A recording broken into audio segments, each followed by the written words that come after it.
Most people at Hamilton and Ridge barely noticed me. I wasn't part of any executive circle, didn't have a title that warranted attention, and my desk sat just outside the records room near the copy machines. For 7 years, I arrived before the lights fully flickered on, kept my voice low, and let others take credit for what ran smoothly. But every 3 months, when Victor Lin visited from Orion Holdings, everything changed. Victor never spoke. He never needed to. Born deaf and mute, he didn't like interpreters too rehearsed, too impersonal. I met him for the first time during a fragile acquisition meeting over a decade ago. The interpreter we'd hired fumbled the numbers, mistimed the signs, and misread the pauses. Victor had looked ready to walk out. So I stood palms steady, heart racing, and signed, "Would you prefer I continue?" He paused, just long enough for everyone else to panic. Then slowly he nodded. Since that day, I was in every high-level meeting that involved Orion. Not because I had a fancy title, not because I understood legal jargon better than anyone else, but because I understood him. Victor didn't trust easily, but he trusted me. And when you're dealing with a man whose company controls 7 international subsidiaries and over $2 billion in assets, trust isn't just valuable, it's the whole currency. Still, some of my coworkers never grasped that. They'd smile politely at me in the break room, call me the sign language lady, and ask if I ever considered going back to school. No one asked how I learned to sign fluently, or why I kept going to night classes long after I'd mastered the basics. No one knew I'd started when my little brother lost his hearing at age 7 and I had to become his bridge to the world. I didn't correct them. I didn't need to. Because Victor once told me, his hands gentle, his expression sure. You don't just translate words. You translate intentions. That was why I was in the room. Not because of what was printed on my ID, but because I spoke the language no one else bothered to learn. Nathan Clay arrived on a Monday, crisp suit, tighter smile. Word spread fast. Harvard Business School, youngest director at a private equity firm, reshaped 3 companies before 35. The kind of man who made recruiters salivate and boardrooms lean forward. He walked the halls with a confidence that bordered on choreographed. Executives scrambled to schedule 15-minute touch-base chats. Directors reshuffled project decks to impress. I watched him pass from my usual seat near the records archive, his shoes too polished for these floors. By Wednesday, half the leadership team was using words like synergy and optimization in memos that hadn't seen action verbs in years. I wasn't on his radar, not yet. Then Friday came, a calendar ping. Brief introduction, E. Brooks, N. Clay. 3:15 p.m., no details. No subject line, just a name and a time. He was already seated when I walked in, flipping through a tablet. He didn't stand. Elaine Brooks, he said, not as a greeting but as confirmation. Yes, I replied. He glanced up, eyes sharp. You've been with Hamilton and Ridge how long? 7 years, 18 in February. He nodded, more to himself than me. No degree on file. No, sir. Certifications, none formal. Management experience. I shook my head, not in title, no. He didn't hide the pause that followed. I'd seen that look before. The kind that scans you for useful metrics and finds none. I've been brought in to bring structure, he said. That means aligning roles with measurable qualifications, efficiency, mobility. I said nothing. He leaned back. Do you currently work with any of our Tier 1 accounts? I work with Orion Holdings, I replied. Directly with their CEO. He frowned slightly, scrolling. There's no mention of that in your personnel summary. I've been handling their quarterly negotiations and transition planning for years. He muttered, already swiping away. We'll need to formalize that. Assign a project manager, someone credentialed. Still, I said nothing. He didn't ask what I did. He just saw what I lacked. But I didn't need credentials to know that sometimes the most dangerous men in a company aren't the ones who yell. They're the ones who reorganize you out of existence with a smile. The meeting invite came with no explanation. Review session, conference room 5C, 11:00 a.m., sent by Nathan Clay's assistant, flagged as high priority. I knew before I opened the door. He was seated at the far end of the glass-walled room, alone, a single folder open in front of him. The same one he'd skimmed last week, the one with my name on the tab. I walked in quietly. He didn't stand. Elaine, he began, not unkindly. Thanks for coming. I sat. Hands folded, eyes steady. I'll get to the point, he said. After reviewing your employment history, we've concluded that your current role doesn't align with the structural goals we're implementing. I nodded once. Let him continue. We're consolidating departments and formalizing client communications under our certified liaison team.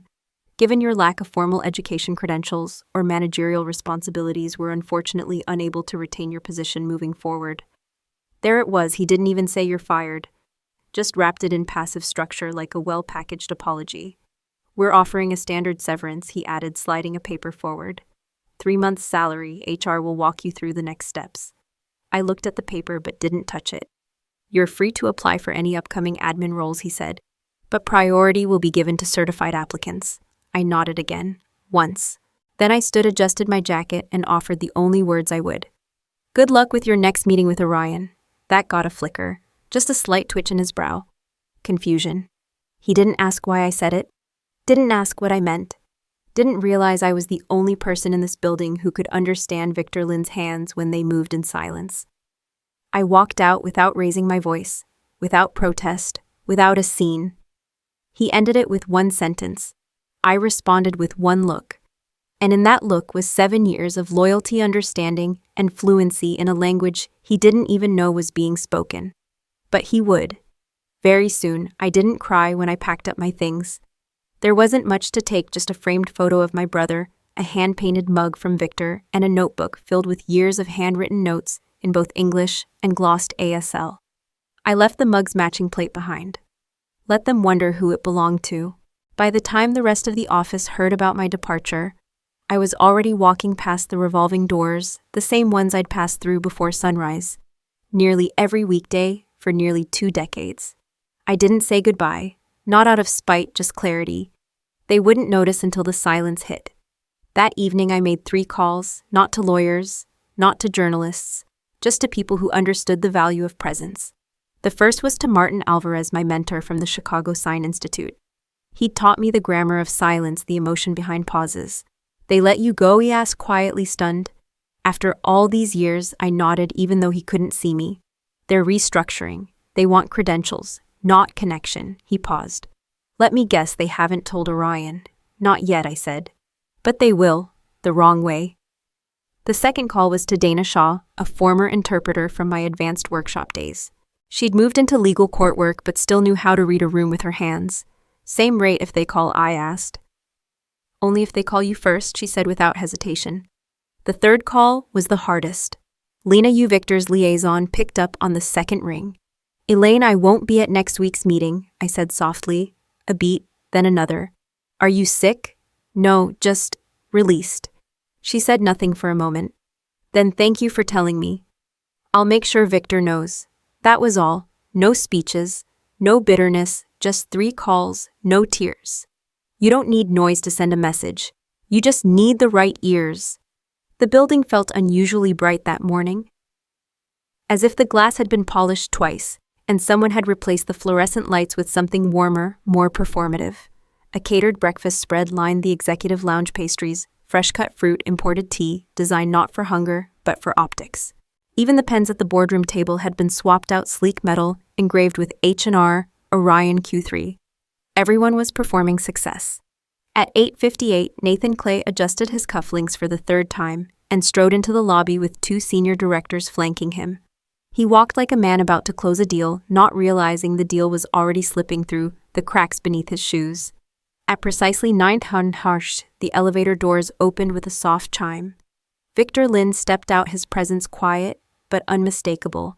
Charcoal suit, crisp posture, expression unreadable as always. He didn't need a team of handlers or a flashy entrance, just his own calm gravity. Beside him stood Lena Yu, his longtime liaison, holding a slim folder and a phone she didn't bother checking. Nathan's smile activated instantly. Mr. Lin, he said, extending a hand. Welcome back to Hamilton and Ridge. We're honored as always, Lena translated. Victor offered a courteous nod, but didn't reach for the handshake. Nathan gestured down the hallway. Right this way. We've prepared updated projections for Q3 and strategic alignment notes for international expansion. Our interpreter will join us shortly. Lena paused mid-step. Interpreter? She asked. Yes, Nathan replied quickly. We've made some internal adjustments, but everything is set. You'll find our new structure very efficient. As they approached the boardroom, Nathan turned to his assistant, tone lowered but urgent. Where's the interpreter? She froze. Sir, we couldn't secure anyone this morning. What all major agencies were booked. Some declined. What about Dana Shaw? She won't work with us. Martin Alvarez said the same. Nathan's voice tightened. Then what about Elaine? Lena answered before the assistant could. You let her go last Thursday. Nathan stood still. The conference room was waiting, table set, documents aligned, translation devices untouched.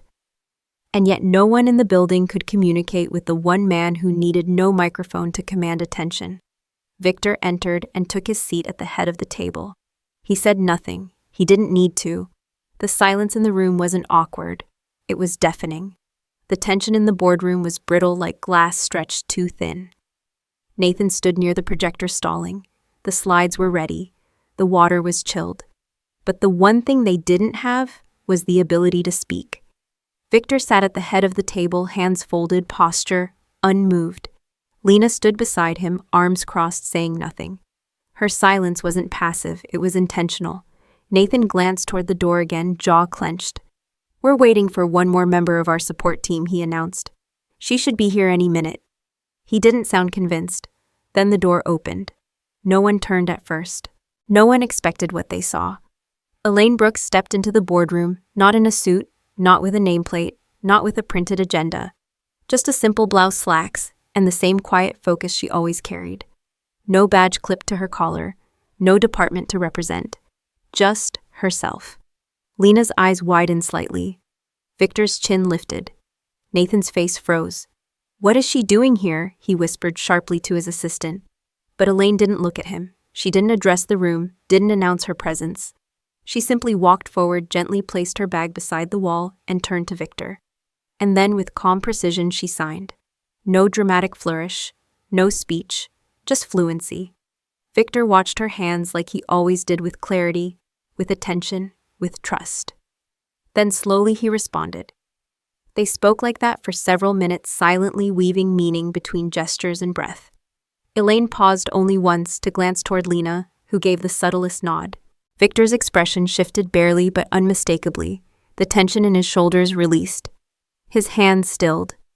Then he turned not to Nathan, but to Elaine, and nodded. That was all. But that nod said everything. Nathan didn't interrupt. He couldn't. Because for all his credentials, his titles, and his airtight spreadsheets, he'd never once asked how a man like Victor Lynn built trust. Elaine picked up her bag and turned toward the door. She didn't wait to be thanked, didn't wait to be stopped. She just left. He thought I was gone. He forgot I never needed permission to return. By 10:12 a.m., the papers were signed. The contracts, carefully worded and double-checked by legal, sat on the polished mahogany table like trophies. Nathan Clay offered firm handshakes and hollow praise, his smile tight, his voice louder than it needed to be. Victor Lynn said nothing. He simply stood, nodded once more to Elaine before she slipped quietly out of the room and exited with Lena at his side. No formal goodbyes, no photos, no celebratory remarks. Back in the executive lounge, champagne bottles appeared. Nathan toasted to leadership under pressure and preserving legacy partnerships. Directors clapped, assistants sent out internal emails congratulating the team for seamless alignment with Orion Holdings. No one noticed that Victor had signed with a pen he brought himself. Not one of the engraved ones laid out on the table, just a slim black pen with a smooth grip, the same kind Elaine used to carry in her pocket. By 3:47 p.m., an email hit the inbox of H&R's legal department. Subject: formal notice of contract conclusion. From Office of the CEO, Orion Holdings. It was brief, respectful, final. Effective immediately, Orion Holdings would be terminating all future partnership expansions with Hamilton and Ridge. Current obligations would be honored to their legal minimums. No new negotiations, no renewals, no upcoming projects. Attached was a single video file. Boardroom security footage, no sound. It showed Elaine entering the room calm. Victor watching her hands responding. A moment of stillness, then a nod. Legal forwarded the email to Nathan. He read it 3 times before looking at the video. Then he played it twice. No audio, just silence. But the message was unmistakable. Victor had not come to sign an agreement. He'd come to say goodbye with a signature that doubled as a warning. That afternoon, Nathan paced the hallway outside his office. Fast, quiet. He canceled the all-staff memo he'd scheduled praising successful long-term client alignment. Inside his inbox, the subject line glared back at him like a scar. Termination. They called me unqualified. The client called me irreplaceable in sign. Nathan Clay didn't rage. He didn't throw chairs or bark orders like the caricatures of failed CEOs in business books. His fury was colder, strategic, the kind that plotted in boardrooms and destroyed reputations without ever raising its voice. 3 days after the Orion fallout, he began rewriting the narrative. It started with HR. Elaine's digital file was quietly edited. Her reason for departure changed from department restructure to performance inconsistency. A note was added about communication issues with external clients, vague enough to avoid liability, damaging enough to raise eyebrows. Then came the calls. An anonymous message was left for a nonprofit in Milwaukee, where Elaine had submitted her resume. Just a heads up, the voice said, distorted and low. She had some internal issues, nothing public but enough for us to part ways. No name, no proof, just enough poison to curdle interest. Next was the email. A fabricated misconduct warning sent from a fake consulting firm's account, forwarded discreetly to a recruiter Elaine had recently spoken to. The wording was clinical, the claims ambiguous. But in hiring, ambiguity kills faster than accusation. Internally, Nathan referred to it as reputation rebalancing. She embarrassed this company, he told one director. We can't have her parading around as some silent hero. But it wasn't about embarrassment. It was about erasure. Elaine hadn't just undermined his leadership. She'd exposed what he missed. She'd reminded everyone that presence wasn't always loud, and that loyalty didn't wear a badge. He didn't fire her to save money. He fired her to forget he ever needed her. But what he didn't understand was this: you can't erase someone whose value was never written in metrics.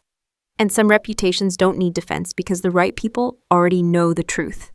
The envelope arrived on a Tuesday morning. No return address. No courier label. Just clean ivory paper folded in thirds, sealed with a muted wax stamp, the emblem of Orion Holdings pressed into the seal. It was delivered directly to Nathan Clay's office by the building's front desk manager, who'd been told to place it in his hand, not a tray. Nathan opened it without ceremony. His assistant watched from the doorway. Inside, one sheet of thick stationery, no header, no letterhead. Just 12 sentences typed in clean, unfussy font. To whom it may concern are aware of Hamilton and Ridge's coordinated efforts to interfere with Miss Elaine Brooks' professional opportunities following her termination. We consider such actions unethical, reputationally damaging, and legally questionable. Our decision to end future collaboration with your firm was not an emotional reaction. It was the result of observed behavior and leadership judgment. This recent conduct only validates that decision. We expect no further outreach, formal or informal, to parties connected to Miss Brooks or Orion Holdings. Any continued attempts to mischaracterize her record will be documented and addressed through legal channels without additional notice. You are not to contact her. You are not to reference her. You are not to erase her. Govern yourselves accordingly. Orion Holdings Executive Office. There was no signature. There didn't need to be. The silence of the page was louder than any lawsuit. Nathan's hand trembled slightly as he set the letter down. He looked at his assistant, who was now pale, eyes wide. Should I respond? No, Nathan muttered. You don't respond to that. The board was informed within the hour. Legal flagged the situation as potentially escalating. PR scrubbed the internet for any trace of the fake letter Nathan had ghosted into the recruiter's inbox days earlier. HR froze all updates to Elaine's personnel file. But the damage had already sunk into the walls. Elaine had never spoken to the press. Victor had never raised his voice. And yet somehow the warning landed with the force of a gavel.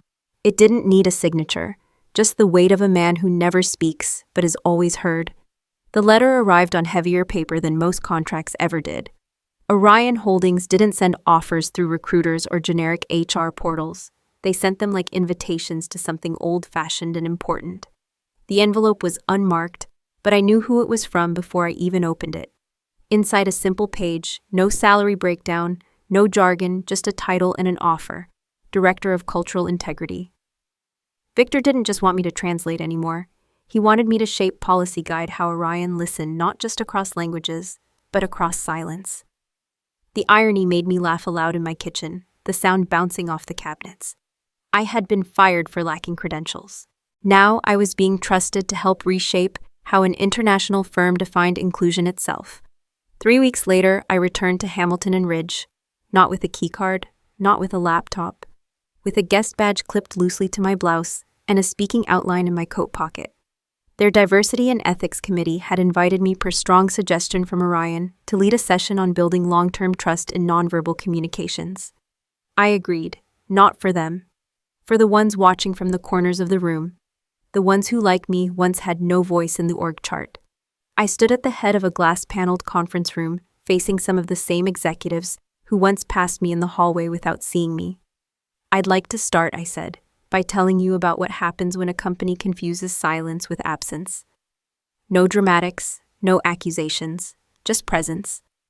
Somewhere in the back row, I saw Nathan Clay watching, no notepad, no smile, just a stiff jaw and a silent stare. I met his gaze only once. Not with anger, with calm, because I wasn't there to remind him what he lost. I was there to show everyone else what they nearly missed. I was fired for being silent. Now I'm invited to speak. Have you ever been underestimated because of what they didn't see on paper?